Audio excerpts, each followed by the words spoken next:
My girlfriend leaned over and said, "Try not to embarrass me. These people are way above your level." I just smiled and replied, "I'll try."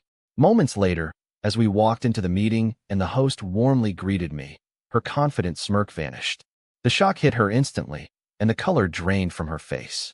We were in the car, pulling up to this glass and steel building downtown, the kind with valet parking and a lobby that smells like money.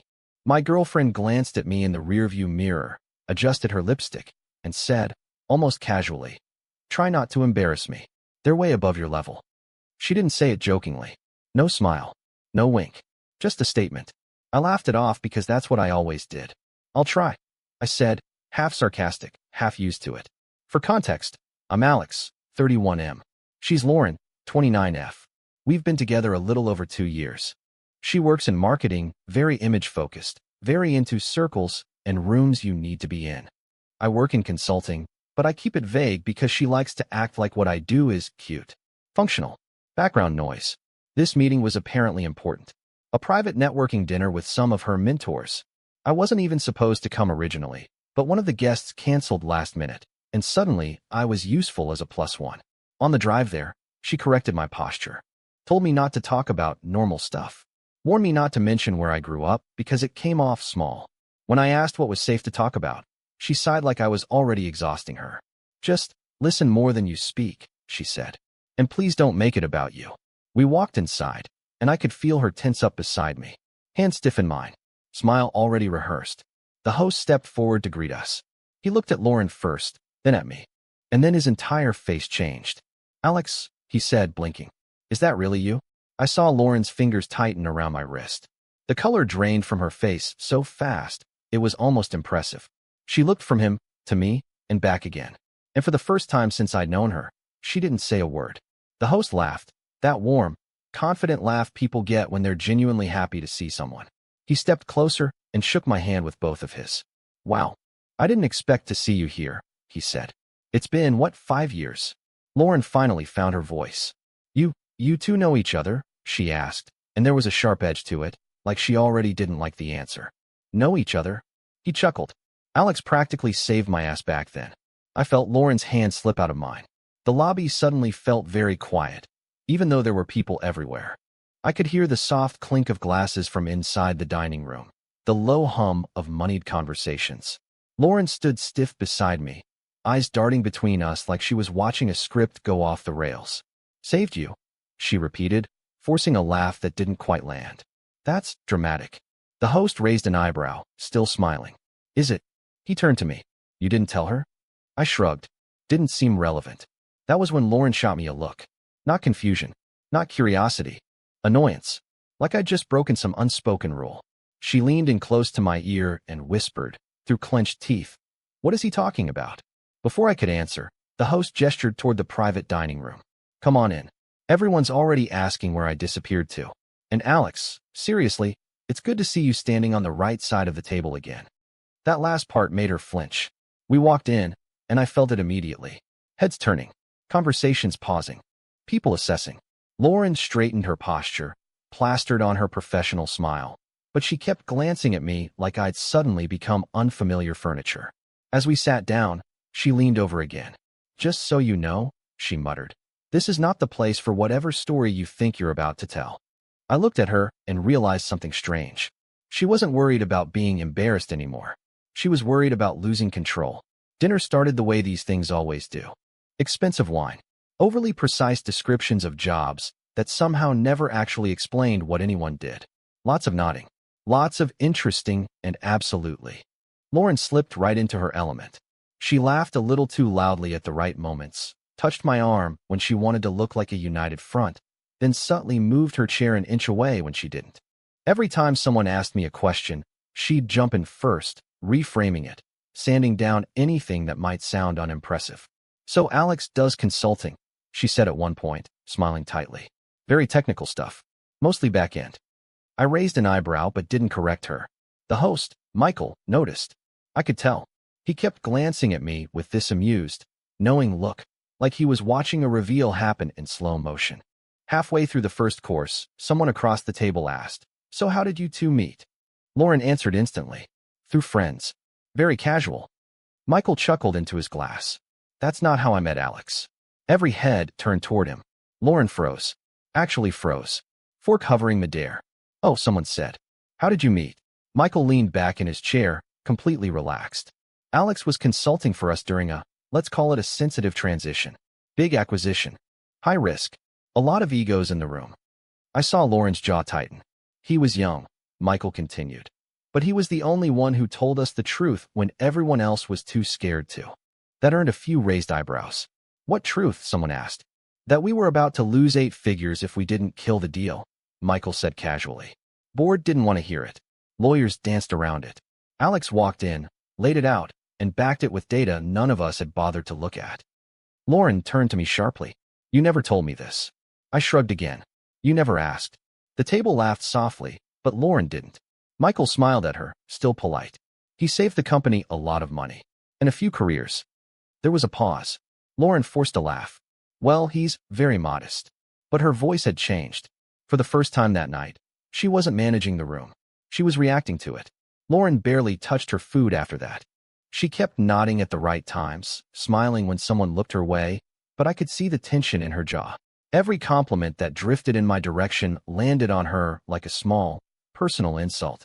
So, Alex, a woman across the table said, swirling her wine, are you still consulting independently? Before I could answer, Lauren cut in. He keeps busy. Nothing too crazy. Michael didn't miss a beat. Independent, yes. But selective. He turned us down twice after that deal. That earned a few quiet O's around the table. Lauren's smile twitched. You turned them down? I looked at her. Didn't fit my schedule. That wasn't the answer she wanted. She leaned closer, voice low and sharp. Since when do you turn down opportunities like this? Since I didn't need them, I replied, just as quietly. The rest of the table had moved on, but Lauren stayed stuck on that sentence. I could almost hear her recalculating everything she thought she knew about me.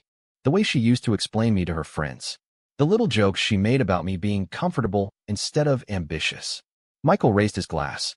To Alex, one of the smartest people in the room who never feels the need to prove it. Glasses clinked. Lauren hesitated, then raised hers last. She didn't look at me. After that, the questions came faster. Not from her, to her. How long have you two been together? How did you convince him to come tonight? You must be proud. Each one chipped away at her carefully curated image. She'd brought me here to blend into the background. Instead, I was becoming context she hadn't prepared for. At one point, she excused herself to the restroom. When she came back, she didn't sit right away. She leaned down and whispered, furious and controlled. You made me look stupid. I met her eyes. Calm. I didn't say anything untrue. That's not the point, she snapped. You should have warned me.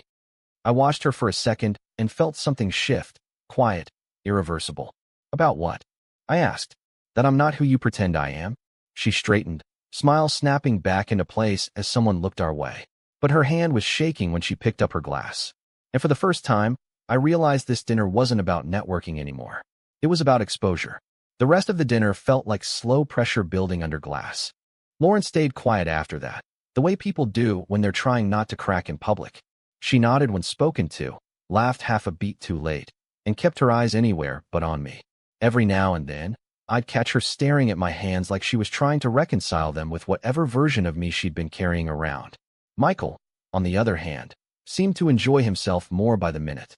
So what are you working on now? He asked me casually, like it was small talk. I took a sip of wine. Mostly advising private clients. Some restructuring. Some exits. Still turning down boards? He asked. Still allergic to meetings that could have been emails. That got a real laugh out of the table. Lauren exhaled sharply through her nose. One of the older guys leaned forward. You know, we've been trying to bring someone in with your background. Quiet operators are hard to find. Lauren perked up instantly. He's actually very loyal, she said quickly. Sometimes to a fault. I looked at her. Loyal to what? She blinked. To people. Commitments. Michael tilted his head. Funny. I always thought Alex was loyal to truth, even when it made people uncomfortable. The table went quiet again, but this time it wasn't awkward. It was attentive. Lauren's fingers dug into her napkin. After dessert, people started standing, exchanging cards, making plans that would never actually happen. Lauren pulled me aside near the bar, her grip tight on my arm. Why didn't you ever tell me any of this? She demanded under her breath. I defended you. I made you sound smaller. I offered. Her eyes flashed. More relatable. I nodded slowly. You didn't want a partner. You wanted a prop. Her mouth opened, then closed. She glanced around, checking who might be watching. You're being dramatic, she hissed. This was supposed to be my night. I looked past her at Michael, who was deep in conversation, completely unconcerned. That was the moment it clicked. I wasn't invited here to stand beside her. I was invited to stay beneath her.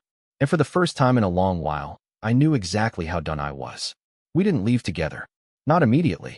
Lauren lingered, forcing smiles, making sure to say goodbye to the right people, laughing a little too brightly, as if nothing had gone wrong. I stood a few steps behind her, suddenly invisible again, but this time by choice. Michael caught my eye as people filtered out. You ever want to grab coffee? He said. No agenda, just talk. I nodded. I'd like that. Lauren heard it. I know she did. Her shoulders stiffened. The car ride home was silent for the first 10 minutes. No music. No small talk. Just the sound of tires on pavement and the quiet hum of the city at night. Finally, she broke. I don't understand why you let them think you're some kind of big deal. I glanced at her. I didn't let them think anything. She scoffed. You knew exactly what you were doing. I shook my head. No, you're the one who assumed I'd embarrass you. She slammed her hand lightly against the steering wheel. Because you never act like that. You downplay everything. You make me look like an idiot for believing you. That one landed differently. I didn't make you believe anything, I said. You believed what was convenient. She laughed, sharp and bitter. Oh, please, don't turn this into some moral lecture. You could have warned me. Warned you that I'm not beneath you? I asked. She didn't answer right away. Then, quietly, she said, you don't fit into my world the way I thought you did. I felt oddly calm hearing that. Like she'd finally said the honest part out loud. I was never trying to fit into your world, I replied. I thought we were building one together. She pulled into our driveway and cut the engine. The silence that followed was heavier than the one before. She stared straight ahead. So what? Now I'm the villain. I looked at her, really looked at her, and felt nothing rise up to defend us anymore. No, I said. You're just not the person I thought you were. She turned toward me, eyes flashing. You're overreacting. And that's when it happened. The moment everything ended for me. Not when she insulted me. Not at the dinner. Not even in the car. It was the certainty in her voice that she truly believed she'd done nothing wrong. I opened the door, stepped out, and said calmly, we'll talk tomorrow. But I already knew. There wasn't going to be a tomorrow for us. We didn't talk the next day, or the day after that. Lauren acted like silence was a strategy, like if she waited long enough, I'd come back apologizing for misreading things. That was always how it went. I'd smooth it over, make it easy, shrink myself back down to the version of me she was comfortable standing next to. But something in me had gone quiet instead. On the third day, she finally snapped. Cornered me in the kitchen while I was making coffee, arms crossed, tone sharp. So what? You're just punishing me now. I didn't look up. I'm just thinking. She rolled her eyes. About what? How I embarrassed you. That almost made me laugh. You didn't embarrass me, I said. You revealed yourself. Her face hardened. I was trying to protect my image. That's the problem, I replied. You were protecting yourself from me. She scoffed. You're acting like I committed some huge crime. No, I said calmly. You just showed me how you see me. She stepped closer. I see you as someone who should have told me the truth. I finally met her eyes. You never wanted the truth. You wanted me manageable. That hit. I could tell by the way her mouth tightened. You think you're better than me now? She snapped. I shook my head. No, I think I don't belong here anymore. She laughed, sharp and disbelieving.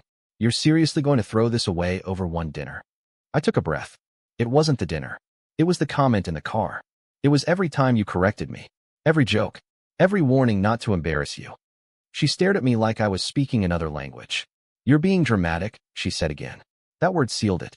Because I realized then she would never understand what she'd done. And worse, she didn't want to. I set my coffee down, grabbed my keys, and said, I'm staying with a friend for a bit. Her confidence cracked for the first time. Wait, what? You can't just leave. I looked at her, calm, detached. I already did. You just didn't notice. And as I closed the door behind me, I didn't feel angry. I felt light. Staying at my friend's place gave me distance. Not space to miss her, space to see her. Lauren texted like nothing fundamental had changed. Logistics. Half apologies that weren't really apologies. I think we both said things. This feels blown out of proportion. We should talk like adults. What she never said was I'm sorry. On the fourth night, She asked to meet. Neutral ground. Coffee shop. Public enough to keep things contained. She arrived dressed like she was going to an interview. Perfect hair. Perfect makeup. Controlled expression. I realized then that this wasn't about us. It was about regaining footing. She didn't waste time. I've been thinking, she said, folding her hands. I might have underestimated you. And maybe you enjoyed proving a point. I waited. But, she continued, you also put me in an impossible position. You know how important perception is in my world. There it was. Again. You didn't trust me, I said. She frowned. I trusted you to not blindside me. I trusted you to respect me, I replied. We both lost. She leaned back, crossed her arms. So what? You want me to apologize for being ambitious? No, I said calmly. I wanted you to stop being ashamed of me. Her mouth opened, then closed. That's not fair, she said. I was protecting us. No, I corrected. You were protecting upward. I was disposable. Her eyes hardened. You're rewriting this to make me the villain. I felt that same quiet clarity I'd felt in the car days earlier. This isn't a rewrite, I said. It's just the first time I'm not editing it for you. She looked at me for a long moment, then said the thing she probably thought would bring me back. If you walk away now, she said softly, you're giving up on something that could be really good. I stood, picked up my jacket. No, I said. I'm giving up on being tolerated. She didn't follow me out. And for the first time, I didn't look back. I moved my things out a week later. Lauren wasn't there when I did it. She said she had meetings all day, which felt intentional. Like she wanted to avoid the awkwardness without having to acknowledge the finality of it. I packed quietly, efficiently. No dramatics. No lingering. It was strange how little there actually was once I separated what was mine from what was ours. Turns out we hadn't built much together at all. She texted while I was loading the last box into my car. I don't think you're making the right choice. I stared at the message longer than I needed to.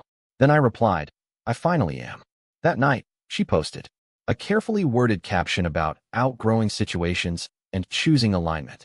No mention of me, of course. Just vague enough to make people ask questions. Just flattering enough to make her the protagonist. Mutual friends reached out. Some curious. Some sympathetic. A few surprised. One message stood out. From someone who'd been at the dinner. Didn't realize who you were until after. For what it's worth, you handled yourself with a lot of class. I thanked them and closed the app. Weeks passed. The quiet didn't feel lonely. It felt honest. No corrections. No warnings. No shrinking. I ran into Michael again, by coincidence this time. We grabbed coffee. Talked about work, life, what comes next. At one point, he smiled and said, You seem lighter. I nodded. I stopped carrying something that wasn't mine. Lauren reached out one last time a month later. Just a sentence. I hope you find someone who fits you. I didn't reply, because for the first time, I already had. Myself. A few months later, I heard about her through someone else. Apparently, the dinner became a story. Not the one she wanted, but the one people remembered. The night she brought a boyfriend she clearly didn't understand. The night control slipped. The night the room recalibrated. I wasn't mentioned by name much. Just him, the quiet one.